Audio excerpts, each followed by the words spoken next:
Hi there, Lindsay here, the Frugal Crafter. I had a request to paint some tulips, and honestly, I have a pile of bad paintings. Well, I don't know if they're bad paintings, but they just weren't what I was going for. Tulips are not my favorite flower, but I find that sometimes when I do these requests and it's not my favorite flower, that I actually challenge myself to find something I really like about it. So I'm actually gonna try a different type of tulip, a parrot tulip, but not a too frilly one, because I want it to definitely look like a tulip and help the person that requested it. So what I'm gonna do is actually, this is a technique that is kind of fun. It's really great for loosening up. It is, we're gonna paint everything with water first. Okay, so I'm going to start with a stem, and you'll be able to see if I tip it, like where it's shiny, so you can see. This might be one of those watch it through and then try along with me, rather than trying like right off the bat along with me. And I'm painting in the two side petals with just water, and I hope this will give me a nice fresh looking flower, because sometimes I think what it is about tulips, they tend to be kind of stiff, especially your traditional tulips, and I like a more expressive flower. So what we're doing here is just painting with clear water. Now we're gonna charge in the paint. So if you can see where I'm tipping it, you can see I have two petals on the outside and the stem painted. And then I'm going to grab, I think I had cad yellow here, but I think I want to use lemon yellow for this, or a cadmium yellow light, a cooler yellow. So when you're looking at your yellows, you want one that looks more like lemons, basically. That's kind of the best way to describe it, really. And I'm going to charge some of that in there, and I want some to go up into my flower. And I'm going to grab a little sap green. I love that green. I use that in almost all my paintings, I think. Such a beautiful... Now, if you end up with a big bead of paint there, that's not exactly what I want, so what I'm going to do is just dry my brush off on a rag and just kind of drink up all the extra water, because that's too much. It's going to leave me with a bloom, and it's going to make my paint go where I don't want it. So now I'll just go back in with some more color, because I got plenty of water for that to travel. Alright, now I want to grab some pinky red, so you can use a magenta or an alizarin crimson or a rose or one of those colors. And I'm going to add that here along the edges. It's a little bit brighter than what I wanted. I'm going to add it a little bit lighter here and on the edges. Parrot tulips have a more ruffly edge, so if you don't want that, then you can just paint it kind of smooth and you're going to be fine. I just like that. I like the organic expressive lines. I think that's the kind of flowers that draw me, because I do love to paint flowers.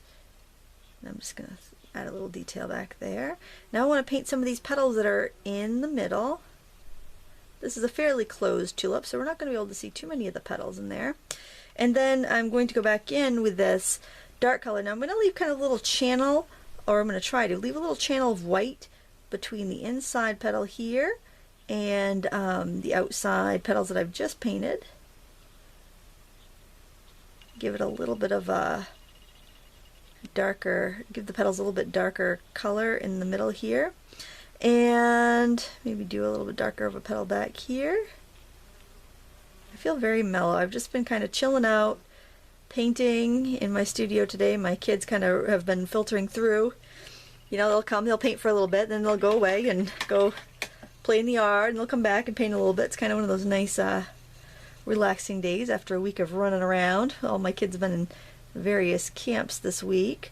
My son just got back from week-long Boy Scout camp, which is, oh, it's funny. One of the parents said, "I didn't know you wore tan socks. You brought tan socks to camp," and the kid's like, "They're white." I don't think any of them took a shower. Or, I don't know, maybe not even brushed their teeth. Oh, it's fun. They have a good time. My son assures me he did brush his teeth. I think it's probably just to save my sanity. I don't want to know. Alright, so there's those petals. I'm just adding a little bit of my damp brush back there, just to make that kind of spread a little bit.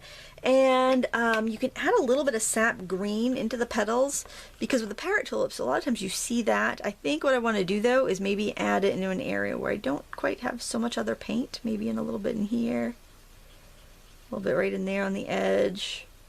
and maybe just add a little bit up here above the petal so it can kind of bleed in but not get completely muddy. Go back in with a little bit more sap green there. I just posted on my Facebook page that I had a desk full of bought tulip paintings. So this is hopefully the one that's going to be usable. I like to put a little green in the bottom too. A lot of times tulips, they kind of, that color kind of follows the flower up. Now I want to put, I'm going to put a leaf here. And they have some kind of big stocky leaves. And I want it kind of curl. They tend to curl over. So you can sometimes see the inside and the outside of the leaf, and the outside is going to be more darker green and the inside will be a little lighter. And I actually want this to maybe go right over that stem, so I'm just kind of pulling that over there, and I'm going to wet this part and drop in some color. I didn't put a background in here, but I can always do it later if I feel like it needs it. So I'll go in with a sap green and just throw that in there. I've had my door open all day, and there's a fly that's been buzzing around my table. Maybe he's fooled by all the tulip pictures. Those old, look at those old Rococo paintings, and they always have like those elaborate parrot tulips, and they usually always have a fly, you know, on them somewhere. So it's kind of like, maybe they were just, maybe the flies were just attracted to the paintings. You ever think of that? Alright, so then I think I'll do the inside a little bit more yellowy. So I'm going to take that same yellow that I've been using and mix it right in with some of that color. I'm going to leave a little channel just because I don't want everything bleeding together. So we'll leave a little bit of a channel there.